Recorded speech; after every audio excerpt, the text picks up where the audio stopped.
Muy buenas tardes, mis hermanos y hermanas, apreciados amigos y amigas.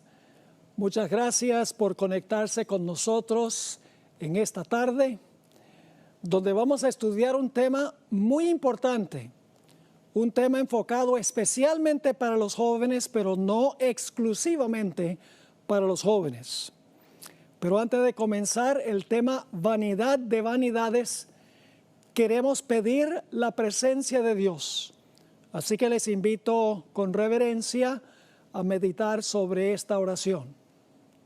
Nuestro Padre y nuestro Dios, nos acercamos a tu trono con confianza, porque venimos en el poderoso nombre de Cristo nuestro Salvador.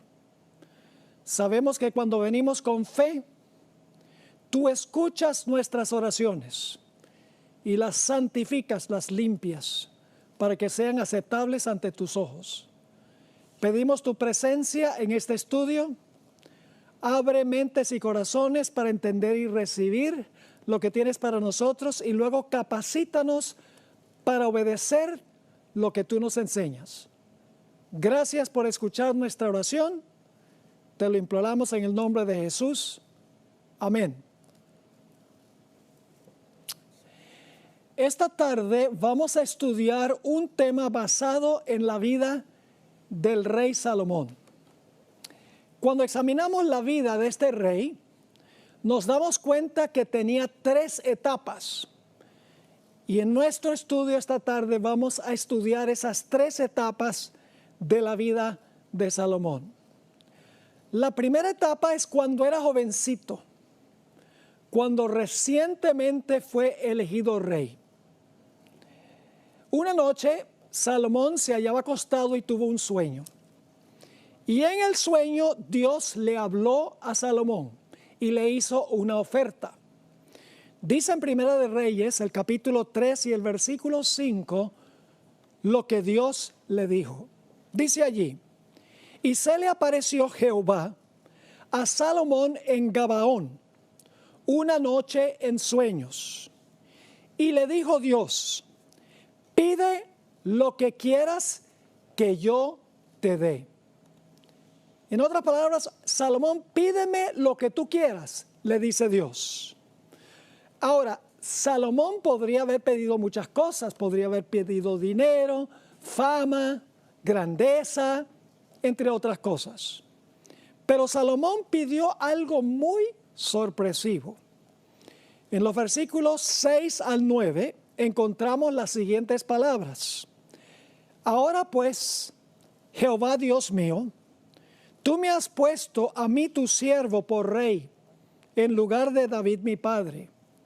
Y yo soy joven, y no sé cómo entrar ni salir. Y tu siervo está en medio de tu pueblo, el cual tú escogiste, un pueblo grande, que no se puede contar ni numerar por su multitud. Ahora viene la petición. Da pues a tu siervo corazón entendido para juzgar a tu pueblo y para discernir entre lo bueno y lo malo, porque ¿quién podrá gobernar tu pueblo tan grande? ¿Qué fue lo que pidió Salomón? Corazón entendido para juzgar y la capacidad de discernir entre el bien y el mal. La Biblia nos dice que Dios se complació con la petición de Salomón. En el versículo 10 nos dice: y agradó delante del Señor que Salomón pidiese esto. Y ahora Dios le va a responder a Salomón, un Dios agradado por la petición que le hizo el rey. En los versículos 11 y 12 encontramos las siguientes palabras. Y le dijo Dios: porque has demandado esto y no pediste para ti muchos días, es decir, larga vida, ni para ti riquezas, ni pediste la vida de tus enemigos, sino que demandaste para ti inteligencia para oír juicio, he aquí lo he hecho conforme a tus palabras. He aquí que te he dado corazón sabio y entendido, tanto que no ha habido antes de ti otro como tú, ni después de ti se levantará otro como tú, que entre los reyes ninguno haya como tú en todos tus días. Dios le dio a Salomón lo que pidió: sabiduría, corazón entendido para juzgar al pueblo, la capacidad de discernir entre lo bueno y lo malo. Pero Dios también le dio a Salomón las añadiduras. Nos dice en el versículo 13 de Primera de Reyes 3: y aún te he dado las cosas que no pediste, riquezas y gloria, de tal manera que entre los reyes ninguno haya como tú en todos tus días. Y si anduvieres en mis caminos, guardando mis estatutos y mis mandamientos, como anduvo David tu padre, yo alargaré tus días. Me hace recordar un texto que todos conocemos muy bien, Mateo 6 y el versículo 33, a donde dice: mas buscad primeramente el reino de Dios y su justicia, y todas estas cosas os serán añadidas. Salomón pidió primero conocer bien el reino de Dios, y también le fueron concedidas todas las añadiduras. Como dice aquí, muchos días, riquezas, la vida de sus enemigos, inteligencia para oír juicio, etc. Ahora, ¿cómo fue la sabiduría que Dios le dio a Salomón? En Primera de Reyes 4, el siguiente capítulo, versículo 29 al 34, nos dice que Dios le dio una sabiduría muy amplia a Salomón. Dice así: y Dios dio a Salomón sabiduría y prudencia muy grandes, y anchura de corazón como la arena que está en la orilla del mar. Era mayor la sabiduría de Salomón que la de todos los orientales, y que toda la sabiduría de los egipcios. Aún fue más sabio que todos los hombres, más que Etán Esraíta, y que Emán, Calcol y Darda, hijos de Maol, y fue conocido entre todas las naciones de alrededor. Y fíjese que fue tan sabio que no solamente fue capaz de juzgar y de distinguir entre el bien y el mal, sino que se volvió un botánico y un zoólogo y un escritor. Porque sigue diciendo aquí: y compuso 3,000 proverbios, y sus cantares fueron 1,005. También disertó sobre los árboles, desde el cedro del Líbano hasta el hisopo que nace en la pared. Asimismo disertó sobre los animales, sobre las aves, sobre los reptiles y sobre los peces.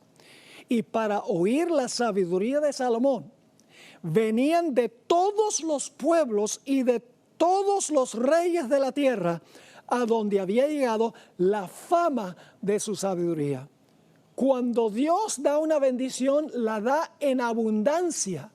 Salomón pidió lo que Dios quería que pidiera, y Dios le dio amplia sabiduría, no solamente para distinguir entre el bien y el mal y para juzgar al pueblo, sino en muchas otras áreas de la vida. En Primera de Reyes 10, 23 y 24 encontramos otra vez una descripción de la sabiduría de Salomón. Dice: así excedía el rey Salomón a todos los reyes de la tierra, en riquezas y en sabiduría. Toda la tierra procuraba ver la cara de Salomón, para oír la sabiduría que Dios había puesto en su corazón. El propósito de Dios era que Salomón gobernara como lo describe el Salmo 72. Ahora, no tenemos tiempo para leer todo el Salmo 72, pero voy a leer solamente los primeros 4 versículos, y fíjense el número de veces aquí que aparece la palabra justicia y la palabra juzgará. Dios quería que Salomón fuese un rey justo, un rey que pudiera distinguir entre el bien y el mal, entre lo correcto y lo incorrecto, para juzgar al pueblo. Dice en el Salmo 72:1, oh Dios, da tu juicio al rey y tu justicia al hijo del rey. Él juzgará a tu pueblo con justicia y a tus afligidos con juicio. Los montes llevarán paz al pueblo y los collados justicia.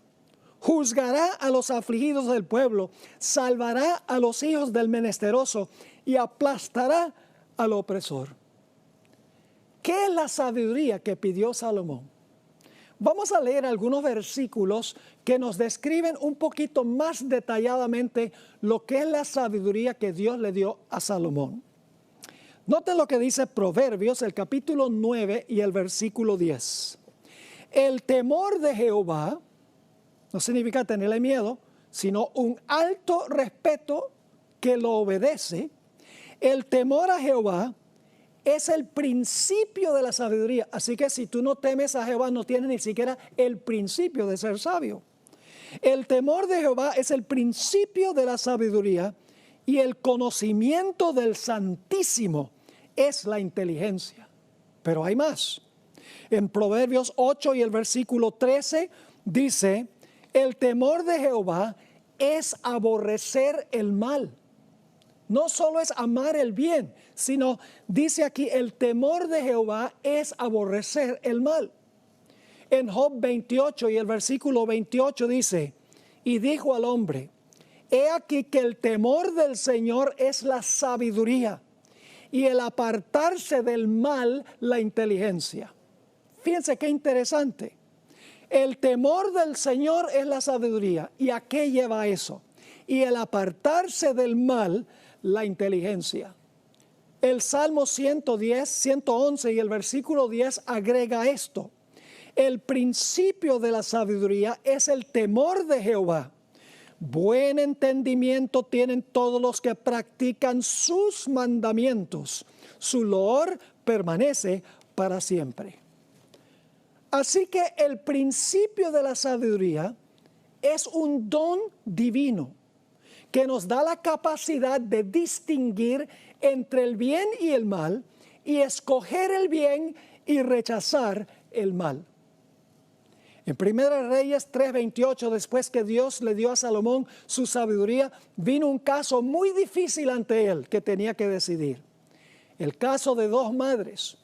Una de ellas había rodado sobre su bebé en la noche, lo había sofocado. La otra madre tenía el bebé vivo. La madre, quien había sofocado al bebé, se dio cuenta que su bebé estaba muerto y tomó el bebé de la otra como el suyo y puso el bebé muerto a donde la otra madre. Y fueron ambas ante el rey. ¿Cómo iba a decidir el rey quién iba a quedarse con ese bebé? ¿Quién era la madre? Salomón, con la sabiduría que Dios le había dado, llamó a un soldado y le dijo, mira, saca tu espada, corta el bebé en dos y le das la mitad del bebé a una y la mitad del bebé a la otra. Inmediatamente la que era la madre dijo, no, denle el bebé a ella. Salomón sabía entonces quién era la madre. Estaba dispuesta de entregar a su hijo a la otra con tal que el hijo sobreviviera, mientras que la otra madre decía, no, corta el bebé en dos. La sabiduría, sin embargo, de Salomón era condicional. En 1 de Reyes 3 y el versículo 14, Dios pone ese sí condicional. Dice así, si anduvieres en mis caminos, guardando mis estatutos y mis mandamientos, como anduvo David tu padre, yo alargaré tus días. Dios le dio a Salomón una receta para retener su sabiduría. Los reyes de Israel tenían que cargar con ellos lo que se conoce como el libro de la ley. Debían leer ese libro todos los días y todas sus decisiones debían basarse en consultar el libro de la ley. Encontramos en Deuteronomio 17, 18 al 20, una descripción de esto.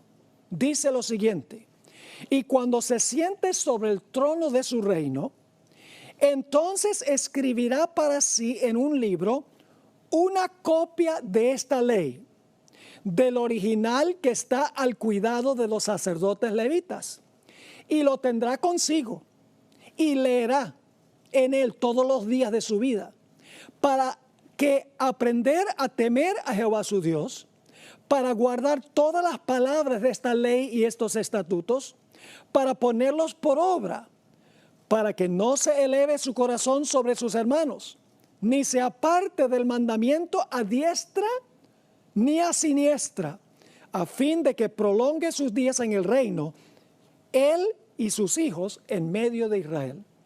Debía cargar constantemente un ejemplar del libro de la ley copiado por él mismo. Y antes de tomar cualquier decisión, debía regirse por lo que decía Dios en ese libro. De esa manera iba a conservar su sabiduría, a tomar decisiones sabias. Así comenzó la vida de Salomón. Por un tiempo, su vida estuvo llena de sabiduría. Tomó decisiones acertadas. Todos admiraban a Salomón, venían nada más con el fin de verle la cara. Pero luego la vida de Salomón entró en una segunda etapa. La segunda etapa empieza a describirse en Primera de Reyes, el capítulo 10 y el versículo 14 y 15. El primer punto de su caída fue que comenzó a depender de sus riquezas. Dice allí en Primera de Reyes 10, 14 y 15, el peso del oro que Salomón tenía de renta cada año era 666 talentos de oro, una cantidad pero abrumadora, grandísima. Así que dice, el peso del oro que Salomón tenía de renta cada año era 666 talentos de oro, sin lo de los mercaderes y lo de la contratación de especias y lo de todos los reyes de Arabia y de los principales de la tierra. Riquísimo era Salomón. Pero Dios había instruido que la riqueza viene como resultado de la bendición de Dios. En Deuteronomio 8 y el versículo 18, Dios le dijo al pueblo de Israel, si no, acuérdate de Jehová tu Dios, porque Él te da el poder para hacer las riquezas, a fin de confirmar su pacto que juró a tus padres, como en este día. Así que Salomón, en primer lugar, comenzó a depender de su propia sabiduría para acumular posesiones y riquezas. Empezó a mirarse a sí mismo como la fuente de la prosperidad. Pero hubo otro asunto que hundió a Salomón en la segunda etapa de su vida. En Primera Reyes 11, 1 al 5 encontramos el otro factor. Dice allí, pero el rey Salomón amó, además de la hija de Faraón, a muchas mujeres extranjeras, a las de Moab, a las de Amón, a las de Edom, a las de Sidón y a las Eteas, gentes de las cuales Jehová había dicho a los hijos de Israel, no os llegaréis a ellas, ni tras sus dioses, ni ellas se llegarán a vosotros, porque ciertamente harán inclinar vuestros corazones tras sus dioses. A estas pues se juntó Salomón con amor y tuvo 700 mujeres reinas y 300 concubinas. Vaya, 1000 mujeres en su vida, hermanos y hermanas. Y sus mujeres desviaron su corazón. Y cuando Salomón era ya viejo, sus mujeres inclinaron su corazón tras dioses ajenos, y su corazón no era perfecto con Jehová su Dios, como el corazón de su padre David. Porque Salomón siguió a Astoret, diosa de los sidonios, y a Milcom, ídolo abominable de los amonitas. Elena White describió cómo estas alianzas hundieron a Salomón en la segunda etapa de su vida. Escribió en el libro Profetas y Reyes, página 38, las siguientes palabras. A medida que sus inclinaciones cobraban ascendiente sobre la razón, aumentaba su confianza propia y procuraba cumplir a su manera el propósito del Señor. razonaba que las alianzas políticas y comerciales con las naciones circundantes comunicarían a esas naciones un conocimiento del verdadero Dios, y contrajo alianzas profanas con una nación tras otra. Con frecuencia estas alianzas quedaban selladas por casamientos con princesas paganas.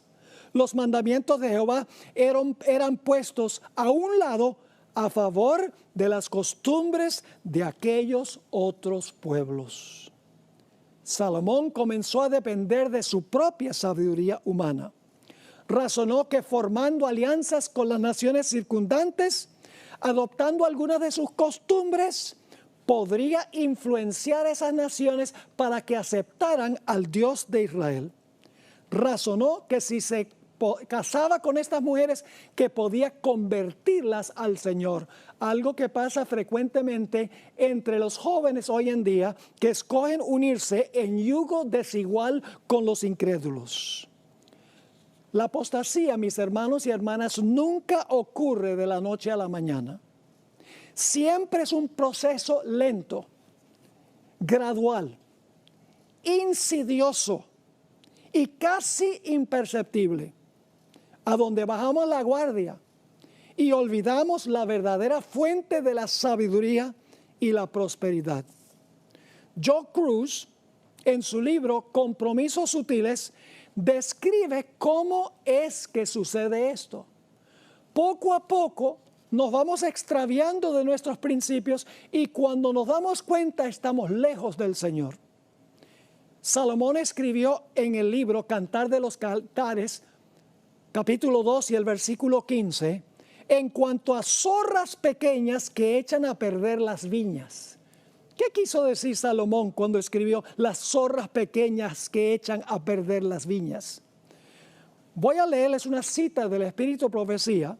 Se encuentra en el libro devocional En Lugares Celestiales, la lectura para el 7 de agosto. Dice la sierva del Señor explicando lo que significan las zorras pequeñas. Las zorras pequeñas son las que echan a perder las viñas. Las insignificantes negligencias, las pequeñas deficiencias, las ínfimas faltas de honradez, las pequeñas desviaciones de los principios, son las que enceguecen el alma y la separan de Dios. Elena White escribió en cuanto a la apostasía paulatina de Salomón. Encontramos la siguiente cita que está en Profetas y Reyes. Tan gradual fue la apostasía de Salomón que antes de que él se diera cuenta de ello, se había extraviado lejos de Dios. Fíjense, tan gradual fue su apostasía. Sigue, casi imperceptiblemente comenzó a confiar cada vez menos en la dirección y bendición divinas y cada vez más en su propia fuerza. Poco a poco fue rehusando a Dios la obediencia inquebrantable que debía hacer de Israel un pueblo peculiar y conformándose cada vez más estrechamente a las costumbres de las naciones circundantes. Cediendo a las tentaciones que acompañaban sus éxitos y sus honores, se olvidó de la fuente de su prosperidad. Noten las palabras claves o las expresiones claves. Gradual fue la apostasía, antes que se diera cuenta, imperceptiblemente, cada vez menos dependió de Dios. Poco a poco, cada vez más estrechamente las costumbres de los demás, cediendo poco a poco. La sierva de Dios nos dice que la apostasía no viene de la noche a la mañana, viene por una serie de decisiones a donde nos extraviamos de Dios y ni siquiera casi nos damos cuenta. Así que ahora Salomón resultó lejos de Dios en la segunda etapa de su vida. Encontramos en el libro Patriarcas y Profetas esta descripción del cambio de carácter de Salomón en su segunda etapa. Después de haber sido uno de los mayores reyes que hayan empuñado el cetro, Salomón se transformó en licencioso, instrumento y esclavo de otros. Su carácter, una vez noble y viril, se trocó en enervado y afeminado. Su fe en el Dios viviente quedó suplantada por dudas ateas. Es decir, empezó a pensar como un ateo. De pronto Dios no existe. Sigue escribiendo. La incredulidad destruía su felicidad, debilitaba sus principios y degradaba su vida. La justicia y la magnanimidad de la primera parte de su reinado se transformaron en despotismo y tiranía. Se volvió un tirano. Salomón adoptó la filosofía Playboy. Vivía tan solo para el placer y la comodidad. No se negaba nada de lo que su corazón le exigía. Su filosofía era: comamos y bebamos, que mañana moriremos. Del hombre más sabio de la tierra se formó el más fatuo de todos. Leamos algunos versículos a donde Salomón expresó su filosofía de la vida separado de Dios. Dice en Eclesiastés 2 y el versículo 8: me amontoné también plata y oro, dice Salomón, y tesoros preciados de reyes y de provincias. Me hice de cantores y cantoras, de los deleites de los hijos de los hombres y de toda clase de instrumentos de música. En Eclesiastés el capítulo 5 y el versículo 18 dice Salomón, y esto no suena como una persona consagrada a Dios, pero vamos a encontrar que Salomón aquí está escribiendo su vida mientras estuvo apartado de Dios. No está recomendando esto. Eclesiastés 5:18 dice: he aquí pues el bien que yo he visto, que lo bueno es comer y beber y gozar uno del bien de todo su trabajo con que se fatiga debajo del sol, todos los días de su vida que Dios le ha dado, porque esta es su parte. ¿Qué filosofía de la vida? Comer, beber y gozar de todo lo que hay debajo del sol. En Eclesiastés 8 y el versículo 15, Salomón describe un rasgo de su vida aparte de Dios. Dice: por lo tanto, alabé yo la alegría que no tiene el hombre bien debajo del sol, sino que coma y beba y se alegre, y que esto se le quede todos los días de su vida que Dios le concede debajo del sol. En Eclesiastés 2 y el versículo 10 y 11, en realidad sería bueno leer los versículos 4 al 18, dice Salomón esto: no negué a mis ojos ninguna cosa que desearan, ni aparté mi corazón de placer alguno, porque mi corazón gozó de todo mi trabajo, y esta fue mi parte de toda mi faena. Miré luego todas las obras que habían hecho mis manos y el trabajo que tomé para hacerlas. Y he aquí todo era vanidad y aflicción de espíritu, sin provecho debajo del sol. Ahora mira su vida y dice: ¿qué significado e importancia tiene mi vida? Su apostasía fue casi total. En Profetas y Reyes, página 55, encontramos esta descripción. Tan completa fue su apostasía, tanto se endureció su corazón en la transgresión, que su caso parecía no tener esperanza. Y en la página 56 dice: pensamientos lóbregos acosaban su alma de día y de noche. Para él ya no había gozo en la vida, ni paz mental, y el futuro le parecía sombrío y desesperado. ¡Qué gran caída tuvo Salomón!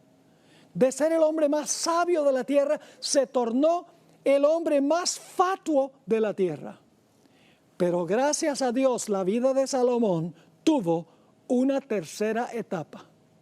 En la tercera etapa, mientras él describe aquí lo que sintió: miré yo luego las obras que habían hecho mis manos y el trabajo que tomé para hacerlas. He aquí todo era vanidad y aflicción de espíritu y sin provecho debajo del sol. Ahora Salomón empieza a hacer un inventario de su vida. Quiero leerles nuevamente de Profetas y Reyes, página 56. La hermana White habla aquí del momento en que se sacudió y se despertó de su letargo. Dice: despertando como de un sueño, al oír la sentencia de juicio pronunciada contra él y su casa, Salomón sintió los reproches de su conciencia y empezó a ver lo que verdaderamente significaba su locura. Afligido en espíritu y teniendo la mente y el cuerpo debilitados, ya estaba viejo, el cuerpo y la mente estaban debilitados, se apartó, cansado y sediento de las cisternas rotas de la tierra, para beber nuevamente en la fuente de la vida.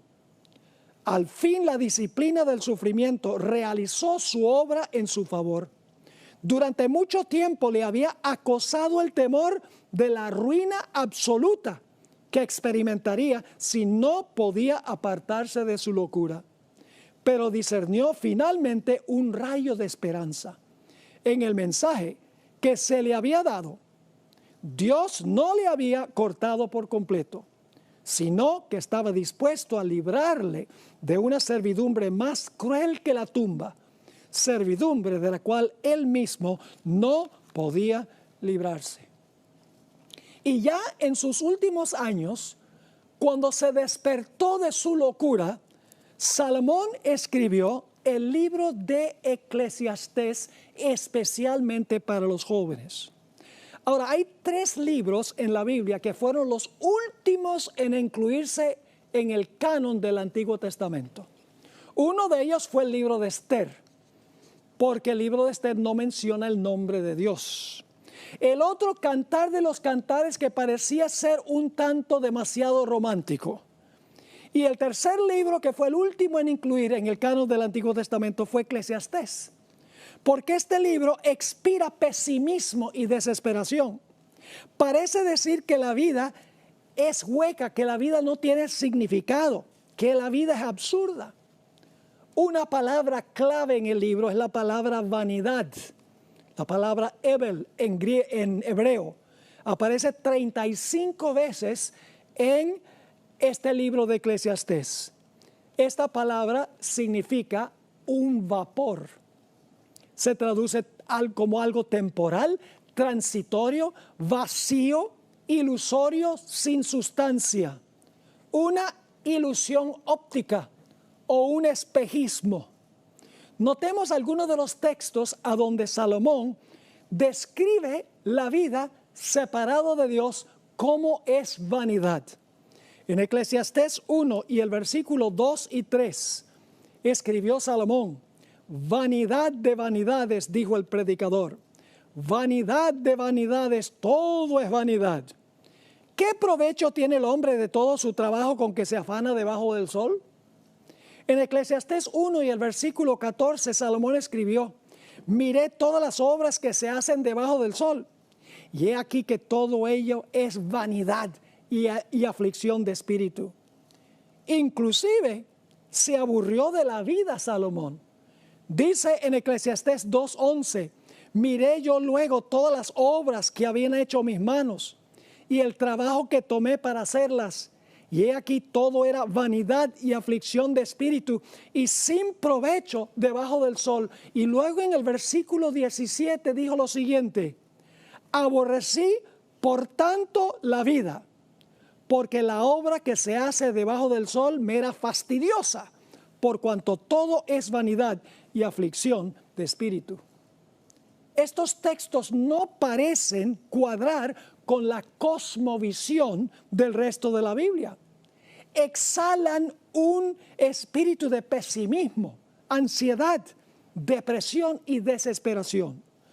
La vida carece de significado y es absurda, según escribe Salomón aquí. Este libro, por lo tanto, no parece pertenecer al canon bíblico. Pero necesitamos entender que Salomón escribió este libro al final de su vida, después que regresó a Dios y estaba mirando hacia atrás cómo había sido su vida sin Dios. En Eclesiastés 8 y el versículo 14 y 15, escribió Salomón: hay vanidad que se hace sobre la tierra, que hay justos a quienes sucede como si hicieran obras de impíos. Y hay impíos a quienes acontece que como si hicieran obras de justos. Digo que esto también es vanidad, Por tanto, alabé yo la alegría que no tiene el hombre bien debajo del sol, sino que coma y beba y se alegre, y que esto le quede de su trabajo todos los días de su vida, que Dios le concede debajo del sol. Así que al final de su vida, Salomón escribió el libro de Eclesiastés y muchos de los proverbios también. Estaba mirando hacia atrás a la segunda etapa de su vida. Se dio cuenta que su vida aparte de Dios había sido vacía, amarga y carente de significado. Al meditar sobre su vida de placeres, mujeres, sexo, fiestas, bailes, ostentación y mundanalidad, se dio cuenta que todo eso era vanidad, era un vapor, no tenía sustancia ni realidad. Si Salomón hubiese vivido hoy, tal vez hubiera ganado el premio Nobel de literatura por los libros de Proverbios y Eclesiastés, que yo podría llamar el manifiesto humanista, pero con un toque final donde el humanista regresa nuevamente a Dios. El libro de Eclesiastés termina triunfalmente. Salomón no solamente describe cómo fue su vida aparte de Dios, sino al final del libro habla directamente a los jóvenes. En Eclesiastés 8 y el versículo 11 al 13, él dice que los malos hacen el mal porque parece irles bien. Noten las palabras en Eclesiastés 8:11. Por cuanto no se ejecuta luego sentencia sobre la mala obra, el corazón de los hijos de los hombres está en ellos dispuesto para hacer el mal. Y luego él dice esto: aunque el pecador haga mal 100 veces y prolongue sus días, con todo yo también sé que les irá bien a los que a Dios temen, los que temen ante su presencia, y no le irá bien al impío, ni le serán prolongados los días que son como sombra, por cuanto no teme delante de la presencia de Dios. Él dice, puede ser que la gente haga cosas malas y que le salga todo bien, pero yo sé que a la larga esas personas que no temen a Dios no les va a ir bien. Y luego en el capítulo 11:9 hasta el 12:1, Salomón alcanza el clímax glorioso de su libro. En el versículo 9 del capítulo 11, Salomón habla con un toque de sarcasmo y dice lo siguiente: alégrate, joven, en tu juventud, y tome placer tu corazón en los días de tu adolescencia. Es decir, vive la vida y anda en los caminos de tu corazón y en la vista de tus ojos. Ahora escuchen bien, pero sabe que sobre todas estas cosas te juzgará Dios. Es decir, Salomón dice, sí, disfruta la vida, no le hagas caso a lo que Dios dice, pero sepas claramente que sobre estas cosas te juzgará Dios. Y luego viene el consejo de Salomón para los jóvenes. Dice lo siguiente: quita pues de tu corazón el enojo y aparta de tu carne el mal, porque la adolescencia y la juventud son vanidad, es decir, hay peligro en eso. Y luego vienen esas famosas palabras: acuérdate de tu Creador en los días de tu juventud, antes que vengan los días malos y lleguen los años de los cuales digas, no tengo en ellos contentamiento. Jóvenes, Salomón está aquí hablando de su vida pasada. Dice, acuérdate de tu Creador cuando estás joven, antes que vengan los días malos de la vejez como los míos, cuando tú miras hacia atrás y dices, no tengo contentamiento en la vida que yo he vivido. Salomón no es un filósofo que habla desde una torre de marfil en el libro de Eclesiastés. La suya es la voz de la experiencia. Describe su propia vida alejado de Dios y aconseja a los jóvenes a no transitar por el mismo camino. Explica que una vida que se centra en el placer puede parecer deseable y divertida, pero al fin traerá en su estela la amargura, la ansiedad, una vida sin significado, por así decirlo, la mordedura de la serpiente. Salomón regresó a Dios solo después de haber despilfarrado los mejores años de su vida. Y luego Salomón alcanza el clímax de su libro. Los últimos 2 versículos, el capítulo 12 y los versículos 13 y 14. Ahora Salomón va a decir, yo les voy a decir cuál es el meollo de todo lo que yo tengo en este libro. Yo les he descrito mi vida antes, cuando estaba bien con Dios, la vida cuando me aparté de Dios, y ahora lo que deben hacer cuando, si por acaso se apartan de Dios, regresan a Él. Y ahora Salomón va a decir, el tema central de todo lo que he dicho es esto. Versículo 13. El fin de todo el discurso es esto. Teme a Dios y guarda sus mandamientos, porque esto es el todo del hombre. Porque Dios traerá toda obra a juicio, juntamente con toda cosa encubierta, sea buena o sea mala. En el comentario bíblico adventista, tomo 3, página 1164, Elena White escribió en cuanto al libro de Eclesiastés las siguientes palabras. El libro de Eclesiastés fue escrito por Salomón en su vejez, después que había comprobado que todos los placeres que aporta el mundo no son sino vacíos e insatisfactorios. En este libro demuestra cuán imposible es que las vanidades del mundo satisfagan los anhelos del alma. Su conclusión es que la sabiduría consiste en disfrutar con gratitud los buenos dones de Dios y hacer el bien, pues todas nuestras obras serán traídas a juicio. En Profetas y Reyes, páginas 58 y 59, Elena White agrega, los últimos escritos de Salomón revelan que él fue comprendiendo cada vez mejor cuán mala había sido su conducta y dedicó atención especial a exhortar a la juventud acerca de la posibilidad de caer en los errores que le habían hecho malgastar inútilmente los dones más preciosos del cielo. Con pesar y vergüenza, confesó que en la flor de la vida, cuando debiera haber hallado en Dios consuelo, apoyo y vida, se apartó de la luz del cielo y de la sabiduría de Dios y reemplazó el culto de Jehová por la idolatría. Al fin, habiendo aprendido por triste experiencia cuán insensata es una vida tal, su anhelo y deseo era evitar que otros pasasen por la amarga experiencia por la cual él había pasado.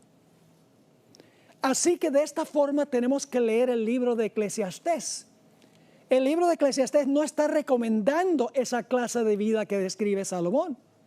Lo que Salomón está diciendo, yo miré la segunda etapa de mi vida, me di cuenta que era vacía, hueca, sin significado, sin importancia, de nada valió. Él lo que quiere es que los jóvenes no repitan el mismo error que él cometió, que teman a Dios y guardan sus mandamientos, porque esto es el todo del hombre. Uno de los literatos más famosos del siglo XX fue un individuo con el nombre de Ernest Hemingway. Nació en 1899 de padres muy devotos al Señor. Eran activos en la iglesia, primera iglesia congregacional. Muy temprano en su vida, Hemingway abandonó sus raíces y nunca fue feliz. Se casó con 4 mujeres y en todos sus matrimonios fue miserable. Comenzó a beber muy temprano en su vida. Y en la década de los 40, de los 1940, Hemingway estaba obeso. Tenía alta presión y sufría de una profunda depresión. En ese tiempo comenzó a oír voces que le hablaban en su mente. Por varios años vivió en Cuba y luego en Cayo Hueso, al sur del estado de la Florida. Frecuentaba muy a menudo los bares allí en Cayo Hueso. Vivía una vida completamente libertina. Aquellos que lo conocieron lo describieron como un hombre infeliz, vulgar y alcohólico.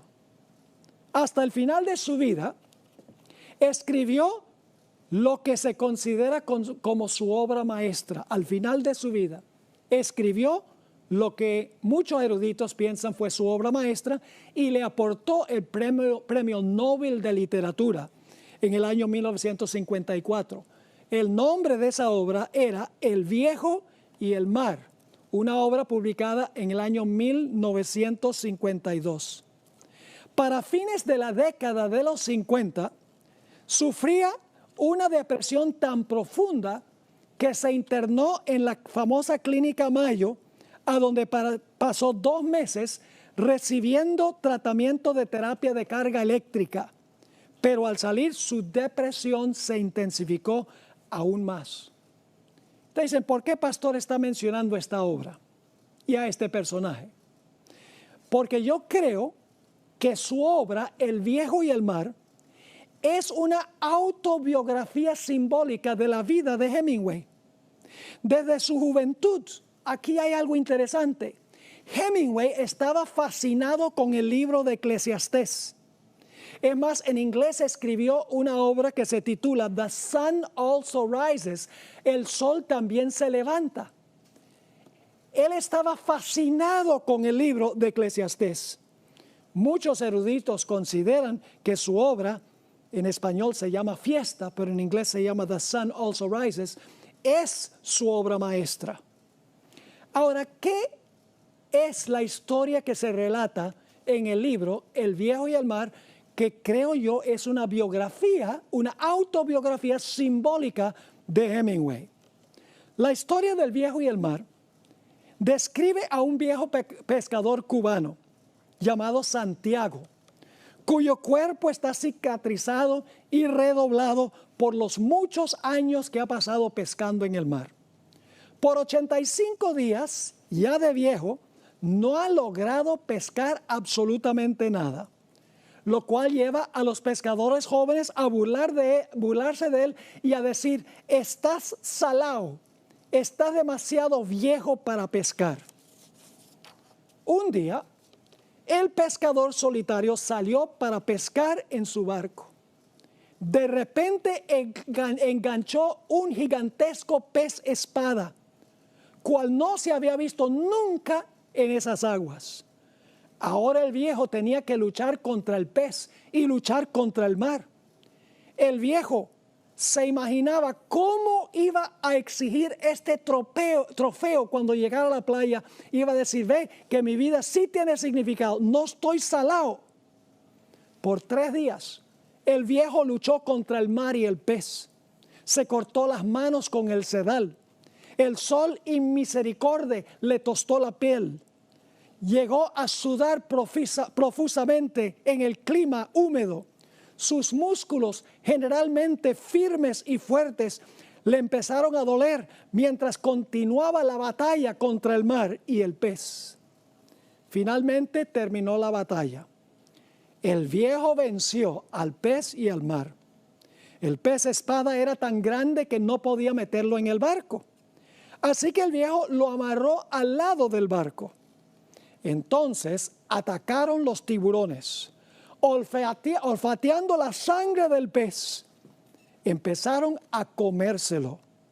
El viejo desesperado sacó un arpón y empezó a arponear a los tiburones y logró matar a uno de ellos. Por un tiempo se fueron, pero en el proceso de arponear a uno perdió el arpón. Los tiburones luego regresaron, esta vez con más compañeros. El viejo amarró su cuchillo a uno de los remos y lo usó como un arpón y logró matar a 5 tiburones. Pero los tiburones siguieron viniendo. Con un frenesí indescriptible, el viejo usó un palo para apalear a los tiburones y esta vez los tiburones no se fueron. Terminaron su banquete. Cuando anochece, Lo que queda del pez es el esqueleto. Al viejo, que hace poco había proclamado su victoria sobre el pez y sobre el mar, no le quedaba para mostrarlo sino un esqueleto. El que había pensado que su carrera había terminado con éxito, terminó con una amarga derrota. Cuando el viejo llegó a la playa no le quedaba nada. Toda su lucha, las manos ensangrentadas, los músculos dolientes, la energía desgastada, la piel tostada, no valían de nada. La lucha había terminado con desesperación, un vacío, un absurdo. Todo lo que quedaba era tragedia y pérdida. Yo creo que ustedes pueden captar en qué sentido es que esta historia es una biografía de la vida de Hemingway, cuando se apartó de la fe de sus padres y se volvió lo que yo describí. Lamentablemente Hemingway no fue como Salomón. No regresó a Dios al final de su vida. Miró su vida, no había razón para vivir. Miró su vida, era absurda, sin significado. Y así fue que Hemingway vivió su propia novela. El 2 de julio de 1961, Hemingway sacó su arma de fuego favorito, lo apuntó a su cabeza y aló el gatillo. Su vida terminó con un vacío. Jóvenes, una vida aparte de Dios puede parecer placentera y deseable por un tiempo, pero al fin llevará a la ruina, a la pérdida de la vida eterna. ¿Qué aprovechará el hombre, dijo Jesús, si el hombre ganare todo el mundo y perdiere su alma? Me hace recordar la historia del hijo pródigo, que es una historia parecida a la de Salomón. Tenía un buen hogar, un hogar donde había reglamentos, sí, tenía que vivir de acuerdo a los reglamentos del padre, pero el padre lo amaba y el joven tenía todo lo que podría desear un joven. Pero el joven un día dijo: yo estoy aburrido de todos los reglamentos y las leyes de esta casa y yo quiero mi parte de la herencia y yo quiero conocer el mundo.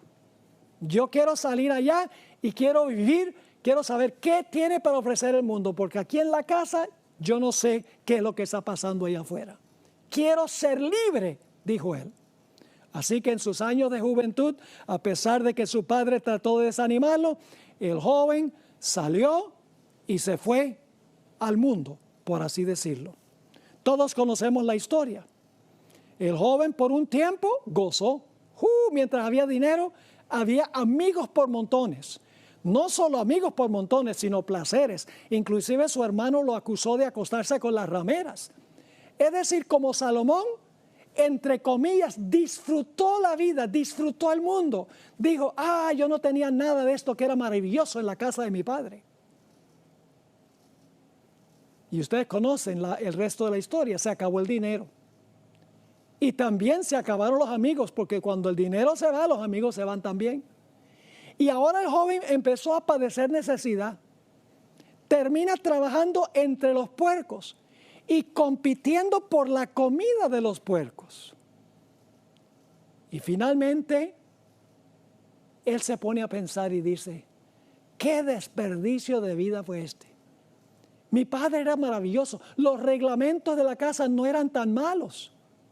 Yo voy a regresar a la casa de mi padre y le voy a decir: he pecado contra el cielo y contra ti, no soy digno de ser llamado tu hijo. Ahora, ¿qué fue lo que atrajo al joven a la casa? El hecho de que él conocía a su padre. Él sabía que el padre lo amaba y estaba seguro que el padre lo iba a recibir aunque fuera como un siervo. Así que el joven preparó su discurso, regresó a la casa y empezó su discurso. Padre, he pecado contra el cielo y contra ti y no soy digno de ser llamado tu hijo. El padre no permitió que terminara su discurso. El padre le dio un gran abrazo. Lo recibió feliz y contento, perdonado. porque el joven se había dado cuenta que la vida aparte del hogar, aparte del padre, de los reglamentos amantes de la casa, había sido un desastre para él. Y ahora el padre lo recibió. No solo lo recibió, le puso el anillo. No era por lujo, era un anillo que contenía el sello oficial del padre. Lo tomó, lo vistió de su mejor manto y proclamó una fiesta de celebración por la llegada de su hijo. Ahora, en Lucas el capítulo 16, encontramos nosotros esta historia del hijo, capítulo 15, no el capítulo 16, capítulo 15, encontramos el fin de esta historia que contó el Señor Jesucristo. Dice en el versículo 23, y traed el becerro gordo y matadlo, y comamos y hagamos fiesta, porque mi hijo muerto era y ha revivido. Se había perdido y es hallado. Y comenzaron a regocijarse. ¿Cómo habrá sido esa fiesta? Una vida parecida a la vida de Salomón. Primera etapa, en casa, con el padre, viviendo de acuerdo a los reglamentos del hogar. Reglamentos razonables para garantizar la seguridad. Segunda etapa, alejado del padre, libre entre comillas, viviendo la vida, disfrutando de los placeres del mundo. Una tercera etapa, cuando vino en sí y se dio cuenta que esa vida que había llevado no valía absolutamente nada y regresó a su padre, se arrepintió y fue reintegrado a la familia. Igual que la vida de Salomón. Ahora, puede haber un joven o una señorita que ha escuchado este tema que se ha ido de casa. Quiero animarte que regreses otra vez a las raíces, a los fundamentos, a la sabiduría, al temor de Jehová. Y los jóvenes que todavía están en su hogar, que posiblemente piensan que los reglamentos son muy estrictos, jóvenes, quédense en su hogar, escuchen a sus padres. Recuerden que el temor de Jehová es el principio de la sabiduría. El temor de Jehová es rechazar el mal y escoger el bien. Ojalá que esa sea tu decisión en este día.